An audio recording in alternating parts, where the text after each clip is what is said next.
Notre Père qui es aux cieux, vous connaissez bien cette prière. Notre Père, Père, donc Dieu est masculin. En tout cas, Jésus était un homme. Et l'apôtre Paul, régulièrement dans ses épîtres, s'adresse quasi exclusivement aux frères. Alors, est-ce qu'on doit déduire que la Bible est macho ou que la femme est numéro 2 et pas sur pied d'égalité? Pourtant, la femme est citée en exemple dans bien des extraits, par exemple, du Nouveau Testament, à commencer par Marie, la mère de Jésus, bien sûr. Marie de Magdala, la première à avoir vu Jésus ressuscité. On pense aussi à Lydie, la première convertie en Europe.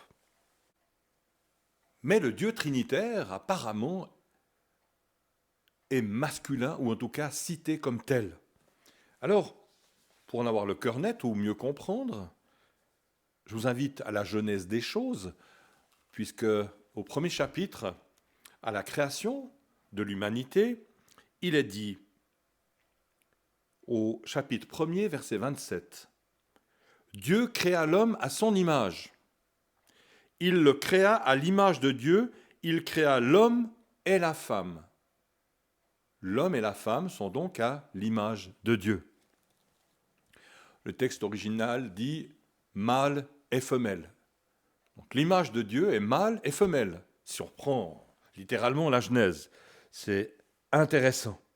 Est-ce que Dieu est le sexe féminin? Jésus l'appelait notre Père. Vous voyez, il y a une ambiguïté. Alors, il y a une formule assez connue, célèbre, qui dit finalement Dieu c'est un père au cœur de mère. Dieu c'est un père au cœur de mère. Et j'aimerais vous inviter à voyager un peu dans cette notion qui va, j'espère, équilibrer les choses et surtout, au final, nous encourager. Si je prends dans le Nouveau Testament, Jésus déclare à ses détracteurs, la secte des Sadducéens en l'occurrence, qui essayent de le piéger sur le mariage. Et en conclusion de sa réponse, il dit au chapitre 22 et versets 29 et 30, Jésus leur répondit, « Vous êtes dans l'erreur, parce que vous ne comprenez ni les Écritures, ni la puissance de Dieu. Car à la résurrection, les hommes ne prendront point de femmes, ni les femmes de mari, mais ils seront comme les anges de Dieu dans le ciel. » Vous connaissez cette fameuse formule, le sexe des anges. Alors, Jean chapitre 4, verset 24, définit notre Seigneur en disant « Dieu est esprit ». Vous voyez, on sort des clivages sexuels, homme, femme, mâle, femelle, Dieu est esprit. Et à la résurrection, il semble que tout ça va tomber également. Il semble que nous soyons conduits dans une piste de compréhension que, comme quoi la sexualité finalement est pour ce monde, pour ce fonctionnement, pour la procréation, pour le vis-à-vis, pour la collaboration.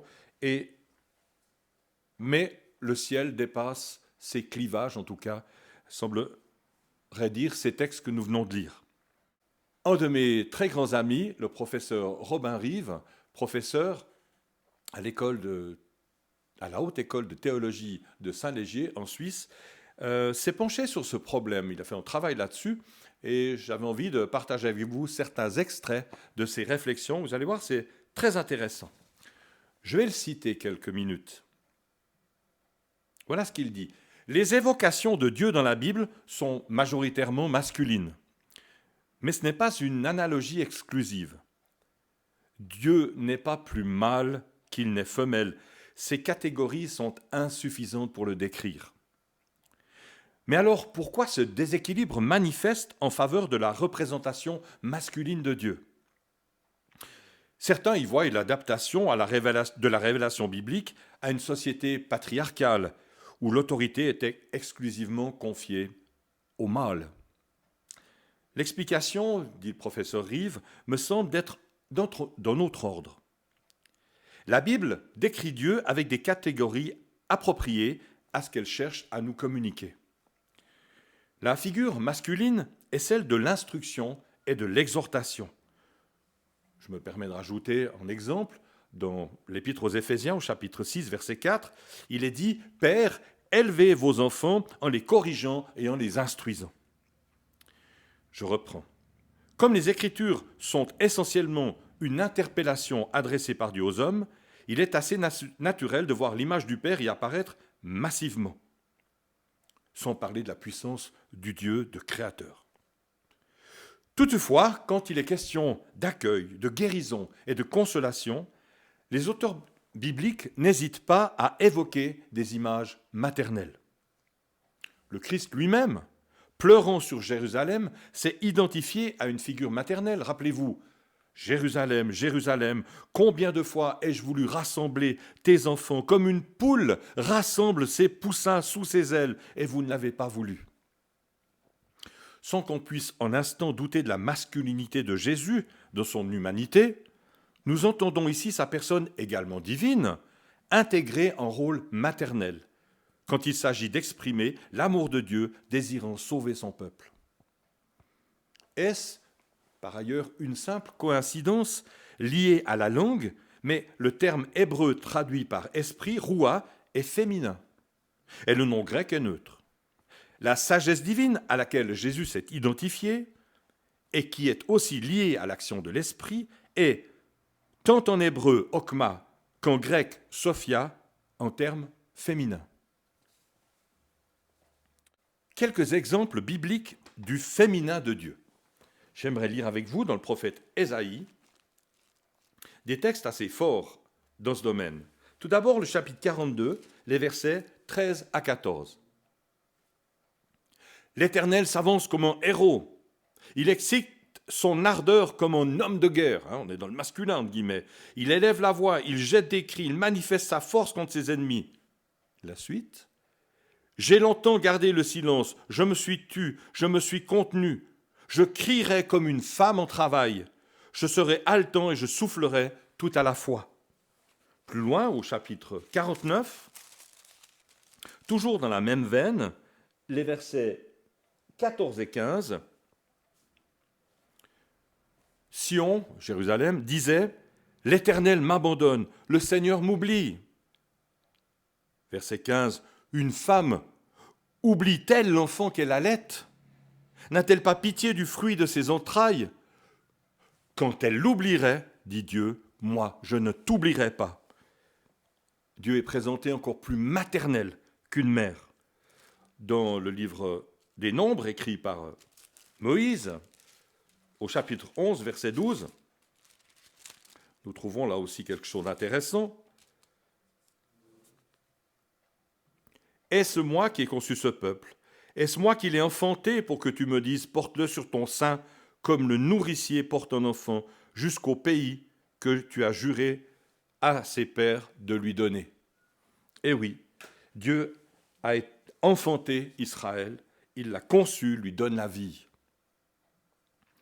Mais continuons maintenant avec le professeur Yves. Il nous parle du dernier chapitre d'Ésaïe. Il nous dit que dans ce chapitre, Ésaïe dénonce la religion et place en réponse à celle-ci une image de Jérusalem et de Dieu aux très forts accents maternels. C'est très à propos qu'il développe, donc Ésaïe, les notions d'enfantement, d'allaitement et de câlin comme alternative à la religiosité de ses contemporains. Le prophète nous amène au cœur de Dieu et nous fait toucher à la substance profonde de la vraie spiritualité par opposition à sa parodie rituelle. Le symbolisme d'une mère qui accueille et qui nourrit répond efficacement aux inventions religieuses de l'homme. Laissons donc Dieu nous interpeller et nous amener de la religion à l'amour. Lisons cet extrait dans Ésaïe 66 et vous allez être surpris, surtout avec les commentaires du professeur Rive tout à l'heure. Je lis les versets 7 à 13. « Avant d'éprouver les douleurs, elle a enfanté. Avant que les souffrances lui viennent, elle a donné naissance à un fils. Qui a jamais entendu pareille chose ? Qui a jamais vu rien de semblable ? Un pays peut-il naître en un jour ? Une nation est-elle enfantée d'un seul coup ? À peine en travail, Sion a enfanté ses fils. Ouvrirai-je, dit Dieu, le sein maternel ? Pour ne pas laisser enfanter, dit l'Éternel, moi qui fais naître, empêcherai-je d'enfanter, dit ton Dieu. Réjouissez-vous avec Jérusalem. Faites d'elle le sujet de votre allégresse, vous tous qui l'aimez, tressaillez avec elle de joie, vous tous qui menez deuil sur elle. Afin que vous soyez nourris et rassasiés du lait de ses consolations, afin que vous savouriez avec bonheur la plénitude de sa gloire, car ainsi parle l'Éternel, voici, je dirigerai vers elle la paix comme un fleuve, et la gloire des nations comme un torrent débordé, et vous serez allaités. Vous serez portés sur les bras et caressés sur les genoux. Comme un homme que sa mère console, ainsi je vous consolerai, vous serez consolés dans Jérusalem. Je reprends les commentaires du professeur Rive. Ésaïe, dans cet environnement d'exultation, évoque la sécurité, le contentement et la consolation qu'un petit enfant trouve auprès de sa maman. Je me permets, dit-il, de rendre ici les termes dans leur force originelle, que nos traductions tendent à pudiquement atténuer, sans doute parce que l'intensité et une certaine sensualité des propos du prophète bousculent la sobre retenue si chère à une certaine culture occidentale. Voici le texte original. Pour le verset 11. « Soyez joyeux afin que vous têtiez et soyez repus du sein de ses consolations, afin que vous suciez et preniez plaisir au mamelon de sa gloire. » Verset 12. « Me voici, jetant vers elle la paix comme un fleuve et la gloire des nations comme un oued débordant. Vous y têterez, vous serez soulevés sur le côté et vous serez cajolés sur les genoux. » Vous le voyez, plénitude, jouissance, nutrition. On peut parler de plaisir de bouche. Paix, unité. Une forme de retour aux premiers instants d'existence, où l'enfant baigne dans une quasi-fusion avec sa mère. Bien sûr, Dieu ne nous appelle pas à régresser dans une relation immature, mais nous sommes certainement appelés à laisser tomber certaines de nos défenses d'adultes devant lui. Vous savez, tout ce que nous essayons de maîtriser et de montrer pour être accepté des autres, pour nous protéger des agressions, pour survivre dans un environnement hostile et en tout cas agressant. La religion, elle, à l'image du monde dont elle émane, est porteuse de dureté, de jugement et de formalisme. La religion pousse à ériger des murs défensifs, à cultiver certaines apparences. Mais Dieu est indifférent à toutes ces démarches, fondamentalement illusoires face à son regard qui traverse l'obscurité la plus profonde. Nous sommes tous nus devant lui. Mais le message qui est le cœur de l'Évangile, c'est que ce Dieu qui pourrait nous harceler d'un regard accusateur, nous offre le sein d'une mère, veut nous prendre dans ses bras, veut jouer avec nous sur ses genoux. Amour, tendresse, consolation. Est-ce avec ce Dieu-là que tu es en relation ? Est-ce que l'on ne pourrait pas comprendre l'essentiel de nos égarements, tant ceux qui prennent une forme légaliste, religieuse, que ceux qui expriment une arrogante prétention à l'autonomie libertaire, comme le résultat d'une incapacité à laisser Jésus nous aimer? Croyons-nous que l'amour vient avant tout, qu'il n'y a pas en Dieu de vertu supérieure, que rien n'a de sens ni de valeur si l'amour n'est pas à sa source? Je me permets de vous citer en Corinthiens 13, par exemple. Il dit que si on n'a pas l'amour, ça ne sert de rien. La relation à Dieu comme Père a souvent été présentée comme une clé de guérison et de croissance spirituelle. C'est tout à fait vrai. Mais oserons-nous nous jeter dans les bras de Dieu comme on cherche l'affection d'une maman? Oserons-nous nous livrer sans crainte à celui qui veut nous abreuver de son amour, nous fortifier par ses paroles consolantes et nous réchauffer de sa présence? On dit que bien des hommes, approchant de la mort, appellent leur maman. N'exprime-t-il pas là un désir d'amour et de paix que Dieu, encore plus qu'une mère humaine, veut leur offrir? Puissions-nous aussi, face à l'éternité, appeler notre Dieu comme un enfant appelle sa mère. Dieu vous aime. Et moi aussi. Merci au professeur Rive et bon dimanche à tous.